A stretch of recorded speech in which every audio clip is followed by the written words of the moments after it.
নমস্কার। Ramakrishna TV YouTube চ্যানেলের পক্ষ থেকে সকল মা, বাবা, দাদু, দিদা, ঠাকুমা, ঠাকুর দাদা, দাদা, দিদি, ছোট ছোট ভাই বোনদের জানাই অনেক অনেক ভালোবাসা, প্রীতি ও আন্তরিক শুভেচ্ছা। সবাই ভালো আছেন, ভালো থাকবেন। আমি আবারও চলে এসেছি শ্রী শ্রী রামকৃষ্ণ মিশনের স্বামী জ্যোতিষরানন্দ মহারাজজির লেখা ধ্যান ও আধ্যাত্মিক সম্পর্কে আলোচনা করতে। আমরা আজকে আলোচনা করব মনের পবিত্রতা, আধ্যাত্ম জীবনের মৌলিক প্রয়োজন অধ্যায় থেকে নৈতিক জীবনই আধ্যাত্মিক জীবনের পথ প্রদর্শক হবে। খুব সুন্দর আলোচনা আমাদের কাছে মহারাজজি করেছেন। তবে একটি অনুরোধ করব সবাইকে, যে প্রথম থেকে শেষ অবধি ভিডিওটি দেখবেন এবং অবশ্যই রামাকৃষ্ণা টিভি ইউটিউব চ্যানেলকে সাবস্ক্রাইব এবং শেয়ার করবেন। তো চলুন আজকের আলোচনা শুরু করা যাক।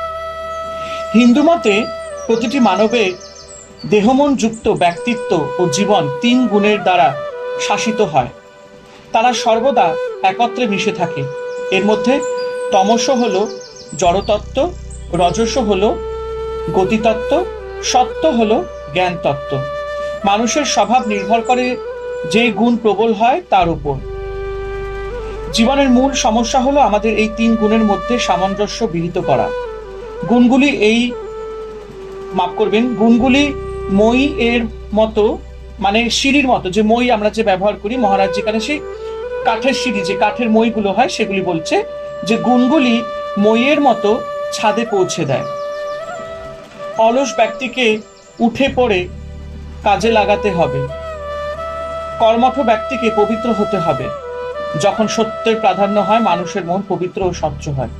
সত্য হলো মইয়ের উচ্চতম ধাপ, যা সত্যের দিকে নিয়ে যায়, কিন্তু সেটাই সত্য স্বরূপ নয়। আমাদের পবিত্রতা অবশ্যই আমাদের ঈশ্বর উপলব্ধির দিকে নিয়ে যাবে। দেবত্ব লাভই হলো সব গুণের পারে যাওয়া।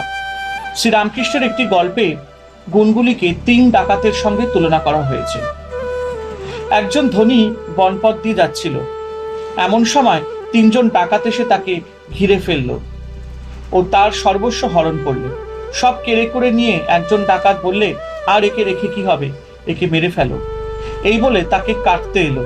দ্বিতীয় ডাকাত বলল, মেরে ফেলে কাজ নেই, একে আষ্টে পিষ্টে বেঁধে এখানে ফেলে রেখে যাওয়া যাক, তাহলে পুলিশকে খবর দিতে পারবে না।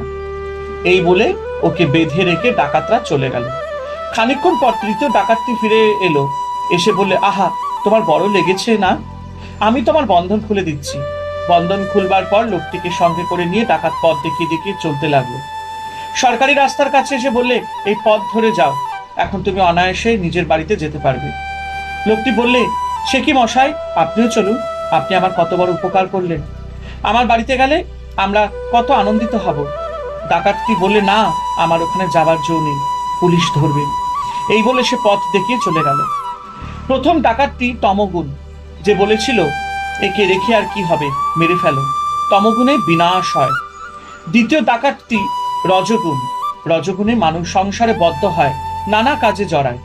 রজগুণ ঈশ্বরকে ভুলিয়ে দেয়। সত্যগুণই কেবল ঈশ্বরের পথ দেখিয়ে দেয়। দয়া, ধর্ম, ভক্তি এসব সত্যগুণ থেকে হয়। সত্যগুণ যেন সিঁড়ির শেষ ধাপ, তারপরেই ছাদ। মানুষের সদাম হচ্ছে পরব্রহ্ম। ত্রিগুণাতীত না হলে ব্রহ্মজ্ঞান হয় না। ঈশ্বর ও ঈশ্বরানুভূতি, অর্থাৎ তাকে আমাদের অন্তরে অনুভব করাই হবে আমাদের লক্ষ্য। তারপরে সকলের মধ্যে তাকে উপলব্ধি করতে হবে। আমাদের আদর্শ হবেন এমন পুরুষ যিনি কোনো গুণের দ্বারা বদ্ধ নন, যিনি ঈশ্বরকে জেনেছেন এবং যিনি গুণের কার্য বলিতে চির অনাসক্ত। সৎ চিন্তার সাহায্যে মন্দ প্রবণতাগুলি থেকে নিজেকে মুক্ত করে। তিনি সত্যগুণের অতীত হন এবং অতীন্দ্রিয় স্তরে পৌঁছে যান। তার মন বড় জোর সত্যের ধাপ পর্যন্ত নামতে পারে, কিন্তু কখনোই আর তার নিচে যেতে পারে না। কেবল নীতি জ্ঞান থাকলেই মানুষ আধ্যাত্মিক হয় না। কেবল নৈতিক চরিত্রই মানুষের আধ্যাত্মিকতার কোনো প্রমাণ হতে পারে না। যাকে সাধারণত প্রোটেস্ট্যান্ট ধর্মমত প্রোটেস্টানিজম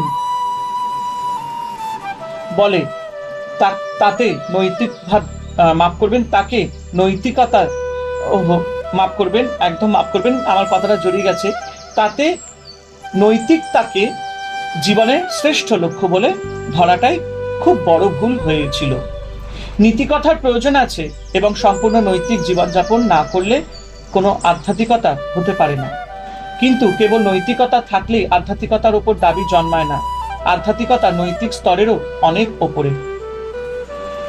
বেদান্তীরা বলেন, কেবল নিষ্কাম কর্ম করা ও নৈতিক জীবনযাপন করাই যথেষ্ট নয়, নিখুঁতভাবে কর্তব্য করাই যথেষ্ট নয়, কিন্তু আরো কিছু দরকার।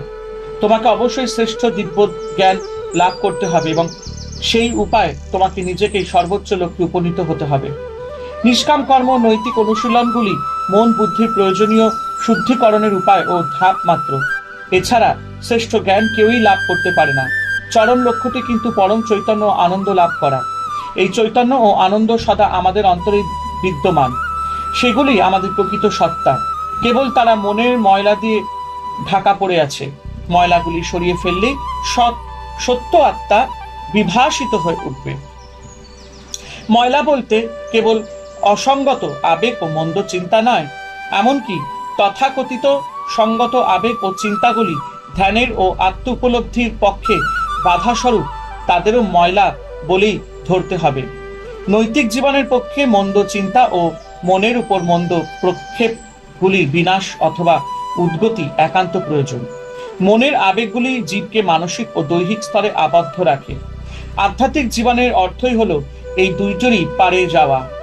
সেই জন্যই আধ্যাত্ম সাধককে তথাকথিত মামুলি সদ্ভাবের ওপরে উঠতে হবে। আবেগের স্তরে কোনো রক্ষা কবচ নেই। সাধককে আবেগ সংযত রাখতে হবে এবং সেগুলি প্রচন্ড আধ্যাত্মিক আকাঙ্ক্ষায় উদ্গত করতে হবে। সাধককে সর্বদা মনে রাখতে হবে, সঙ্গত আবেগ থেকে মন্দ আবেগের ফারাক অতি সামান্য। হরে কৃষ্ণ কৃষ্ণ কৃষ্ণ হরে হরে, হরে রাম রাম রাম হরে হরে। জয় শুভ শম্ভু, জয় দেবী দুর্গা দুর্গতি নাশিনী, জয় মা কালী। ওম নমো ভগবতে বাসুদেবায় নমঃ। সবাই ভালো থাকবেন, আনন্দে থাকবেন, আর রামাকৃষ্ণ টিভি ইউটিউব চ্যানেলকে আপনাদের ভালোবাসাটা দিতে থাকবেন এবং হ্যাঁ, অবশ্যই বেল আইকনটি প্রেস করে দেবেন যাতে এরকমই সুন্দর সুন্দর পজিটিভ ভিডিও নোটিফিকেশন আপনাদের কাছে পৌঁছে যায়। তাই জন্য সকলকে অনুরোধ, রামাকৃষ্ণ টিভি ইউটিউব চ্যানেলকে আপনারা সহযোগিতা করুন এগিয়ে নিয়ে যাওয়ার জন্য, এবং অবশ্যই আপনারা রামাকৃষ্ণ টিভি ইউটিউব চ্যানেলকে সাবস্ক্রাইব করবেন, শেয়ার করবেন। আবার আসবো নতুন অধ্যায় নিয়ে। সবাই ভালো থাকবেন, আনন্দে থাকবেন। জয় ঠাকুর শ্রী রামকৃষ্ণ পরমহংসদেবের জয়।